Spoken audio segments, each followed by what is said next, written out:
Alors, personnellement, je suis un informaticien global. J'aime l'informatique depuis très très longtemps et je travaille dans l'informatique depuis maintenant quelques 14 ans. Et une grosse partie de mon métier, c'est d'être administrateur système et réseau. Alors, voilà. Alors, principalement, juste une petite aparté, ça Anthony en a parlé, j'affectionne tout particulièrement le monde des logiciels libres et Linux. Donc c'est une grosse partie, moi, de mon travail dans les administrations systèmes et réseaux, de travailler sur les systèmes Linux. Ça, voilà, ça importe beaucoup. Mais ça, ce n'est pas une obligation quand on travaille comme administrateur système et réseau.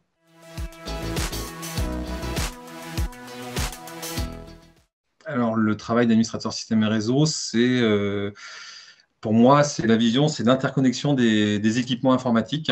C'est le gros du travail. On va devoir interconnecter tout ce qui est PC, serveur, téléphone portable, imprimante. Et puis, on peut passer à plein d'autres choses, hein. Maintenant, il va y avoir les caméras, même des frigos ou plein de choses. Le but de l'administrateur système et réseau, c'est de justement gérer toute cette interconnexion en permettant à tous ces équipements de communiquer ensemble et surtout en sécurité. Donc, c'est le gros. Ça demande énormément de veille technologique comme métier. Ça veut dire d'être au courant des nouvelles technologies qui arrivent et des nouveaux protocoles de communication. J'en parlerai un petit peu après. Et donc, cette veille technologique va apporter la capacité de toujours être au devant de la scène pour l'informatique et surtout savoir la sécuriser. C'est un gros point très important dans l'informatique et dans le métier d'administrateur système et réseau. C'est d'être un petit peu proactif sur tout ce qui est problème de sécurité dans l'informatique. Donc, comme je disais, le gros du métier d'administrateur système et réseau, hein, c'est l'interconnexion des réseaux. Alors, je vous avoue que je ne sais pas pourquoi je ne peux pas le lire. Voilà. Et par rapport à ça, il va falloir tout en haut un administrateur système et réseau. Alors, je vous ai mis un Tux, hein, comme j'ai dit, hein, j'adore Linux. Donc, voilà, c'est quelqu'un qui va beaucoup passer de temps à faire de la ligne de commande. Ce n'est pas tout à fait vrai, mais il faut qu'il soit à l'aise avec tous ces domaines-là et pouvoir gérer tout ça. C'est un métier aussi où on fait beaucoup de petits croquis. Alors, on a beau être sur ordinateur, je passe beaucoup de temps à prendre des notes et à dessiner des schémas réseau. C'est pour ça que j'ai mis un petit schéma réseau pour pouvoir se formaliser dans la tête quel est le système de communication qui va le mieux fonctionner pour une entreprise. Donc, voilà, donc le gros, hein, c'est de gérer des infrastructures dans le réseau, qu'elles soient filaires, serveurs, Wi-Fi, donc pouvoir toutes les interconnecter. Pour pouvoir gérer une infrastructure réseau, ce qui est très important dans ce métier, c'est de bien connaître les protocoles de communication, quels qu'ils soient. J'en ai mis quelques-uns ici, l'HTTPS, hein, qu'on utilise très souvent pour faire du web, les SSH, qui sont des protocoles de connexion sécurisés, SIP pour la téléphonie, WebDAV pour tout ce qui est transfert de documents. Il faut, quand on fait ce métier, connaître tous ces protocoles de communication. Ils vont permettre d'apporter une analyse des réseaux. C'est une grosse partie, on va passer une grosse partie du temps à analyser les réseaux. C'est ce qui m'a le plus plu dans ce métier, en fait, au début, c'est de s'amuser à lire et de comprendre ce qui peut passer sur un réseau. Alors, j'ai mis un petit exemple en haut, hein, c'est très souvent, c'est pour moi justement de la ligne de commande. Il y a des interfaces graphiques qui vont le faire, mais souvent, on va être lié à des retours informatiques et voilà, il faut savoir les lire. Et une bonne analyse des réseaux, pour un administrateur réseau, ça va permettre de sécuriser ces réseaux. C'est la partie la plus importante de l'administration système et réseau, c'est de pouvoir interconnecter les gens dans de bonnes conditions. Voici, alors je ne sais pas si, hop, que je départage l'écran. C'est bon, l'écran est départagé? Ouais, L'écran est ok. départagé, ouais, c'est bon. Ah, super, merci Anto. Donc voilà, c'est les grosses parties. C'est à peu près tout. Si, il y a quelque chose aussi d'important que j'ai souvent remarqué dans ce poste d'administrateur système et réseau, c'est être capable de prendre une demande d'un client qui n'est pas spécialement informaticien. Donc, il faut réussir à avoir un dialogue qui n'est pas trop technique, mais réussir à le réécrire en document technique pour pouvoir le redonner soit à ses équipes, soit à soi-même pour pouvoir l'intégrer après techniquement sur une infrastructure. Il faut savoir pour ça justement bien quand on comprend les protocoles de communication pour pouvoir les expliquer et puis après les réintégrer dans un système numérique. Voilà à peu près ce que j'ai à dire. Je pense qu'on peut peut-être passer aux questions. Si vous avez des questions, ça pourra peut-être aller plus loin. Je pourrais peut-être aiguiller plus. Moi, j'en ai déjà une pour toi, Loïc. En ce moment, par rapport à la période que l'on vit, comment ça se passe au niveau de ton activité? Tu travailles à distance? Tu peux quand même. Enfin, comment ton travail à distance se passe en ce moment? Est-ce que tu as la possibilité de gérer tes réseaux de chez toi? Est-ce que tu es obligé de te rendre sur place? Alors, c'est une grande force normalement d'un réseau informatique, hein, c'est de passer 70% du temps à les gérer à distance. Mais dans tous les cas, on est toujours obligé à un moment de se retrouver sur site, hein, que ce soit pour interconnecter des serveurs, les changer, reconfigurer un routeur ou connecter une nouvelle borne Wi-Fi. Il y a 30% du temps qui est obligé d'être en présentiel sur les sites. Le reste du temps, quand un informaticien ou du moins un administrateur système et réseau travaille bien, il fait une grosse partie de son métier à distance. Pour ma part, je travaille avec mon client le plus lointain est la Martinique et je n'ai jamais besoin d'y aller puisque je fais tout à distance. Et si vraiment il y a un très gros problème, moi j'ai un prestataire sur place, hein, mais l'idée c'est que faut faire quasiment tout à distance, quoi. C'est une norme. Après, il y a un moment ou un autre, il faut quand même aller sur le terrain, c'est obligatoire, ça doit être 30% du temps. J'ai une deuxième question du coup. Quand, admettons, tu pars sur un bâtiment qui vient juste d'être construit, comment ça se passe l'architecture de la mise en réseau? C'est ton client forcément arrive avec un besoin, il exprime le fait qu'il aimerait avoir tant de prises dans tel espace, du réseau dans telle et telle salle. Toi, comment est-ce que tu t'y prends pour traiter cette demande et après, combien de temps ça va prendre pour pouvoir la déployer? Alors, moi, ayant créé mon entreprise, je gère tout de A à zéro, mais la réalité du poste d'administrateur système et réseau, c'est qu'il est au sein d'une équipe, hein, soit dans une entreprise, une TPE, ou même chez des entreprises spécialisées pour être prestataire informatique, qui travaillent souvent avec un architecte réseau.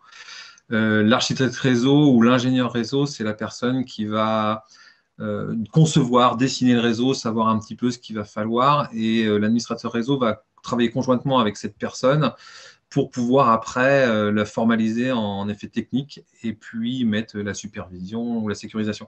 Donc concrètement, l'administrateur système et réseau peut se retrouver à définir le nombre de prises qu'il va y avoir dans un bâtiment ou comment va être fait l'architecture réseau. Concrètement, ça ne fait pas partie de son poste premier, ça c'est le poste de l'architecte réseau, qui est un cran normalement au-dessus. Un administrateur système et réseau, au bout d'un moment, peut devenir ingénieur réseau ou architecte réseau. Donc ça t'arrive pas forcément de faire cette tâche-là, t'as Si peut-être moi, le... au sein de mon entreprise, je fais autant ingénieur réseau, architecte réseau, administrateur système et réseau, là, j'ai toutes les casquettes. C'est ce que je veux dire, c'est que ce n'est pas une réalité quand on est en entreprise. Il y a différents échelons. Administrateur système et réseau, s'il y a, ça en bac plus 2, bac plus 3, normalement. Et ingénieur réseau, architecte réseau, on va aller à des études un petit peu plus poussées qui vont jusqu'à bac plus 5. Et voilà, donc c'est pour ça qu'en entreprise, il va y avoir différents paliers. L'administrateur système et réseau se trouvera sous la directive d'un architecte réseau, quoi. C'est pas pour ça qu'il n'est pas censé connaître les bâtiments. Il y a, par rapport à ta question, si je peux répondre à une chose quand même, c'est vrai que quand on est administrateur système et réseau, il arrive souvent de lire des plans techniques. Il faut avoir une visibilité d'un plan technique, savoir lire si c'est un mur en béton, s'il y a des gaines de passage, s'il y a possibilité de raccorder des équipements. Ça, c'est une petite chose. Mais après, l'évolution amène à devenir architecte réseau dans ce cas-là. Et toi, du coup, comment ça t'est venu, en fait, l'envie de faire ce métier? Alors, alors comment ça m'est venu? Déjà d'une, parce que l'informatique, j'ai commencé ça très jeune. J'ai eu la chance d'avoir un père informaticien. Donc, j'ai eu mon premier ordinateur très jeune. C'était pas un ordinateur, c'était une centrale de calcul, en fait, hein. C'était qu'un clavier, vers 8 ans. Et voilà, tout de suite, je suis tombé dedans. Et puis, quand j'ai vu, quand j'ai commencé l'informatique, je travaillais principalement sur les automates dans les usines. Pas un domaine qui m'a vraiment botté. Et il y avait le choix entre devenir développeur ou administrateur système et réseau dans les études que j'ai choisies. Je sentais bien que le développement, c'était important, mais l'administration système et réseau, ça englobait tellement de choses. On peut développer un site internet, s'il n'y a pas de serveur, s'il n'y a pas d'ordinateur connecté derrière, s'il n'y a pas de switch, il n'y a rien qui fonctionne. Donc, c'est des briques qui étaient importantes. Alors, à l'époque, il y a beaucoup de gens qui partaient développeurs et moi, je me suis dit qu'on aurait besoin d'interconnecter tout ça. Donc voilà comment je suis arrivé administrateur système et réseau. Ce qui n'empêche pas, pour ma part, d'être aussi développeur Python. Donc sur Linux, je développe aussi. Le fait de travailler dans les réseaux n'empêche pas de développer des scripts, voilà, toute une tas de choses. C'est un métier assez large, administrateur système et réseau. On n'est pas, c'est pareil, hein, je parle de Linux, mais administrateur système et réseau, c'est aussi connaître tous ces systèmes d'exploitation, hein, que ce soit Microsoft, Mac, Apple ou Linux. C'est important. Et puis, pareil, on a une visibilité énorme du nombre de matériel. Alors, je ne dirais pas toutes les marques de matériel réseau, mais il y en a énormément, les plus connus, Cisco, HP, Anterasis pour des plus vieux, ou voilà, des choses comme ça. Et donc aujourd'hui, le cursus traditionnel, enfin du moins classique, que l'on peut suivre pour pouvoir accéder à ce métier, d'après toi, c'est quoi? C'est une licence en un BTS? Alors, il y a les deux, hein. Il y a les BTS, donc c'est BTS SEO. Je vais peut-être dire des erreurs parce que je ne m'en souviens plus très bien, ça fait un petit moment. Il y a les IUT, bien sûr, et puis les licences pro en informatique. C'est les trois filières pour arriver à administrateur système et réseau. C'est donc bac plus 2, bac plus 3, quoi, en gros.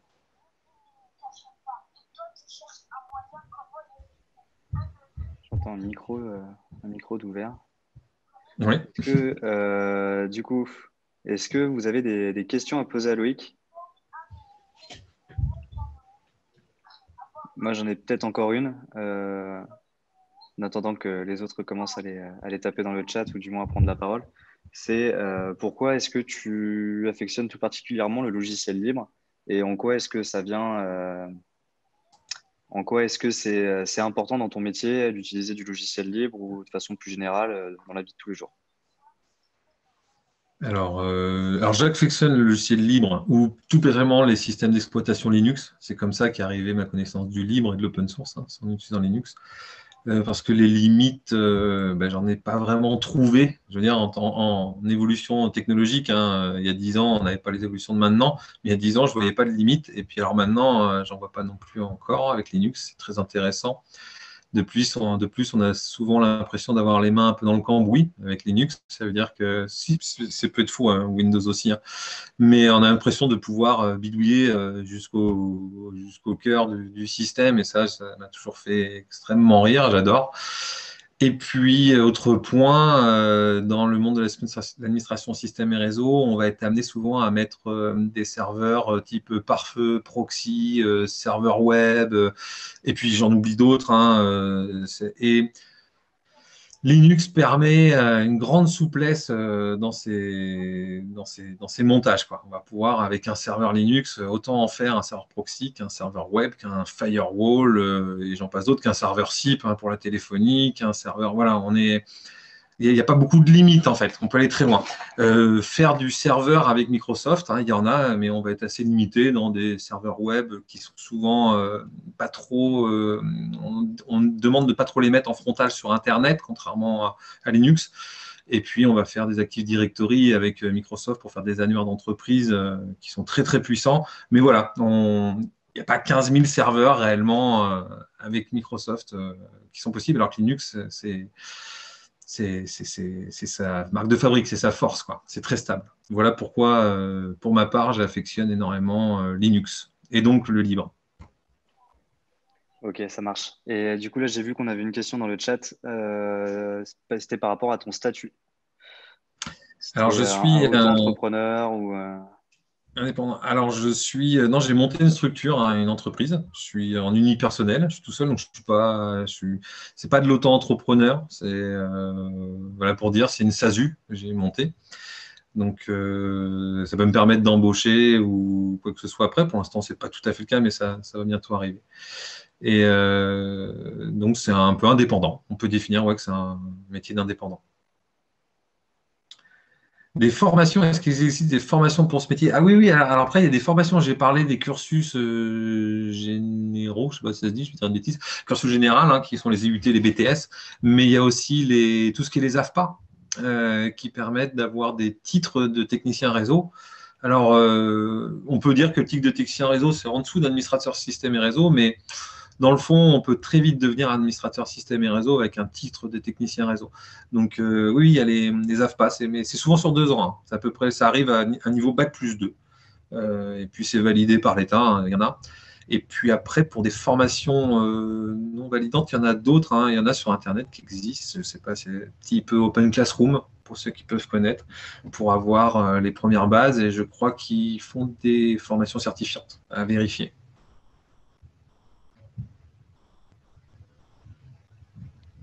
Alors, est-ce qu'il y a d'autres Rien. questions?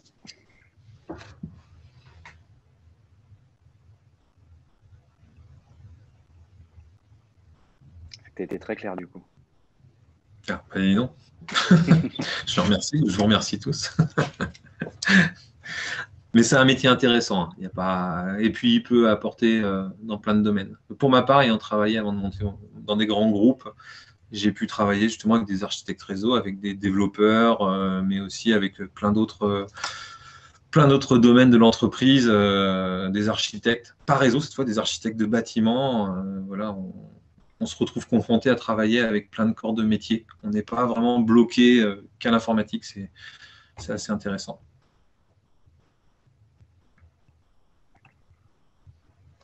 Je regarde le chat.